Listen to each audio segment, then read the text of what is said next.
Today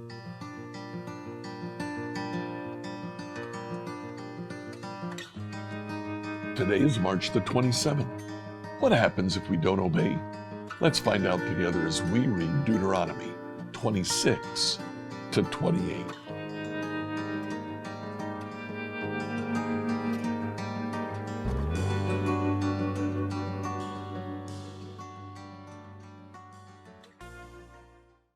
In reading through the Bible in a year, we come to the end of the second discourse of Moses to the people of Israel.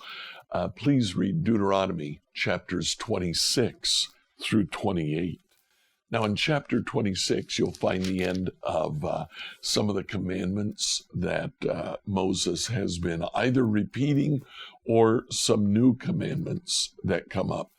But starting in chapter 27, we have blessings and curses. In chapter 27, on Mount Ebal, we have Israel, a large section of Israel, standing and reciting God's curses if Israel doesn't obey. In chapter 28, they stand on the opposite side from Mount Ebal, and they give the blessings for what happens when people do obey. Then at the end of chapter 28, the curses are sort of detailed, exactly what will happen. It's obvious here that the Lord is saying, if you obey, things will go well. If you choose not to obey, not so much. Let's read Deuteronomy 26 through 28. Deuteronomy 26 to 28, New Living Translation. Deuteronomy 26. When you enter the land your Lord your God is giving you as a special possession, and you have conquered it and settled there, put some of the first produce from each crop you harvest into a basket, and bring it to the designated place of worship, the place the Lord your God chooses for his name to be honored. Go to the priest in charge at that time and say to him, with this gift, I acknowledge to the Lord your God that I have entered the land he swore to our ancestors he would give us. The priest will then take the basket from your hand and set it before the altar of the Lord your God. Then you must say in the presence of the Lord your God, my ancestor Jacob was a wandering Aramean who went to live as a foreigner in Egypt. His family arrived few in number, but in Egypt they became a large and mighty nation. When the Egyptians oppressed and humiliated us by making us their slaves, we cried out to the Lord, the God of our ancestors. He heard our cries and saw our hardship, toil, and oppression. So the Lord brought us out of Egypt with a strong hand and a powerful arm, with overwhelming terror, and with miraculous signs and wonders. He brought us to this place and gave us this land flowing with milk and honey. And now, O Lord, I have brought you the first portion of the harvest you have given me from the ground. Then place the produce before the Lord your God, and bow to the ground in worship before him.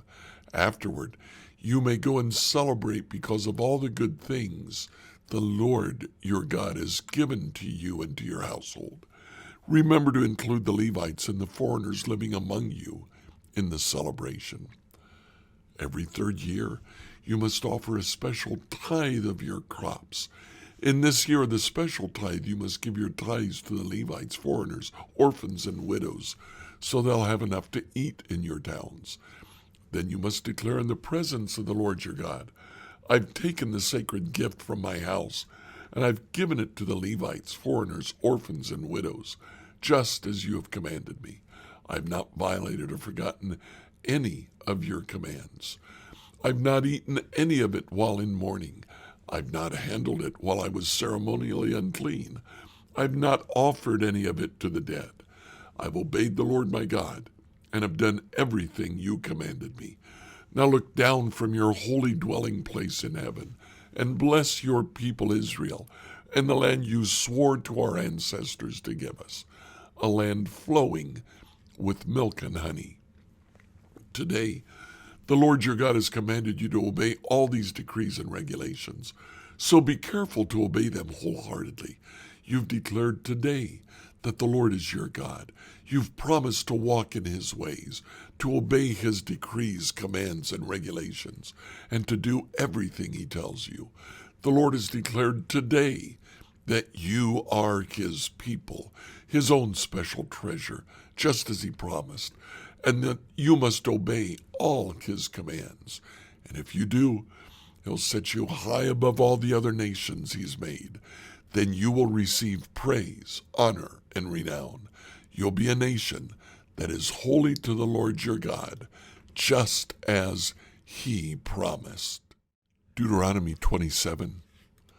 Then Moses and the leaders of Israel gave this charge to the people: obey all these commands that I'm giving you today. When you cross the Jordan River and enter the land the Lord your God is giving you, set up some large stones and coat them with plaster. Write this whole body of instruction on them when you cross the river to enter the land the Lord your God is giving you, a land flowing with milk and honey, just as the Lord, the God of your ancestors, promised you. When you cross the Jordan, set up these stones at Mount Ebal and coat them with plaster as I'm commanding you today. Then build an altar there to the Lord your God using natural, uncut stones. You must not shape the stones with an iron tool. Build the altar of uncut stones and use it to offer burnt offerings to the Lord your God. Also, sacrifice peace offerings on it and celebrate by feasting there before the Lord your God. You must clearly write all these instructions on the stones coated with plaster. Then Moses and the Levitical priests addressed all Israel as follows: O Israel, be quiet and listen. Today you've become the people of the Lord your God, so you must obey the Lord your God by keeping all these commands and decrees that I'm giving you today. That same day Moses also gave this charge to the people: when you cross the Jordan River, the tribes of Simeon, Levi, Judah, Issachar, Joseph, and Benjamin must stand on Mount Gerizim to proclaim a blessing over the people. And the tribes of Reuben, Gad, Asher, Zebulun, Dan, and Naphtali must stand on Mount Ebal to proclaim a curse. Then the Levites will shout to all the people of Israel: cursed is anyone who carves or casts an idol and secretly sets it up. These idols, the work of craftsmen, are detestable to the Lord. And the people will reply, Amen. Cursed is anyone who dishonors father or mother.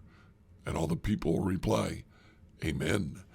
Cursed is anyone who steals property from a neighbor by moving a boundary marker. And all the people will reply, Amen. Cursed is anyone who leads a blind man astray on the road. All the people will reply, Amen. Cursed is anyone who denies justice to foreigners, orphans, or widows. And the people will reply, Amen. Cursed is anyone who has sexual intercourse with one of his father's wives, for he has violated his father. And the people will reply, Amen. Cursed is anyone who has sexual intercourse with an animal. And all the people will reply, Amen. Cursed is anyone who has sexual intercourse with his sister, whether she is the daughter of his father or his mother. All the people reply, Amen. Cursed is anyone who has sexual intercourse with his mother-in-law. All the people reply, Amen. Cursed is anyone who attacks a neighbor in secret. And all the people reply, Amen. Cursed is anyone who accepts payment to kill an innocent person. And all the people will reply, Amen. Cursed is anyone who does not affirm and obey the terms of these instructions. And all the people will reply, Amen. Deuteronomy 28. If you fully obey the Lord your God and carefully keep all his commands that I'm giving you today, the Lord your God will set you high above all the nations of the world. You will experience all these blessings if you obey the Lord your God. Your towns and your fields will be blessed. Your children and your crops will be blessed. The offspring of your herds and flocks will be blessed. Your fruit baskets and breadboards will be blessed. Wherever you go and whatever you do, you will be blessed. The Lord will conquer your enemies when they attack you. They'll attack you from one direction, but they'll scatter you in seven. The Lord will guarantee a blessing on everything you do and will fill your storehouses with grain. The Lord your God will bless you in the land he is giving you. If you obey the commands of the Lord your God and walk in his ways, the Lord will establish you as his holy people, as he swore he would do. Then all the nations of the world will see that you are a people claimed by the Lord, and they'll stand in awe of you. The Lord will give you prosperity in the land he swore to your ancestors to give you, blessing you with many children, numerous livestock, and abundant crops. The Lord will send rain at the proper time from his rich treasury in the heavens, and will bless all the work you do. You'll lend to many nations, but you'll never need to borrow from them. If you listen to these commands of the Lord your God that I'm giving you today, and if you carefully obey them, the Lord will make you the head and not the tail. You will always be on top and never at the bottom. You must not turn away from any of the commands I'm giving you today, nor follow after other gods and worship them. But if you refuse to listen to the Lord your God and do not obey all the commands and decrees I'm giving you today, all these curses will come and overwhelm you. Your towns and your fields will be cursed. Your fruit baskets and breadboards will be cursed. Your children and your crops will be cursed. The offspring of your herds and flocks will be cursed. Wherever you go and whatever you do, you will be cursed. The Lord himself will send on you curses, confusion, and frustration in everything you do, until at last you're completely destroyed for doing evil and abandoning me. The Lord will afflict you with diseases until none of you are left in the land you're about to enter and occupy. The Lord will strike you with wasting diseases, fever and inflammation, with scorching heat and drought, and with blight and mildew. These disasters will pursue you until you die. The skies above will be as unyielding as bronze, and the earth beneath will be as hard as iron. The Lord will change the rain that falls on your land into powder, and dust will pour down from the sky until you are destroyed. The Lord will cause you to be defeated by your enemies. You'll attack your enemies from one direction, but you'll scatter from them in seven. You'll be an object of horror to all the kingdoms of the earth. Your corpses will be food for all the scavenging birds and wild animals. No one will be there to chase them away. The Lord will afflict you with the boils of Egypt, and with tumors, scurvy, and the itch from which you cannot be cured. The Lord will strike you with madness, blindness, and panic. You'll grope around in broad daylight like a blind person groping in the darkness, but you'll not find your way. You'll be oppressed and robbed continually, and no one will come to save you.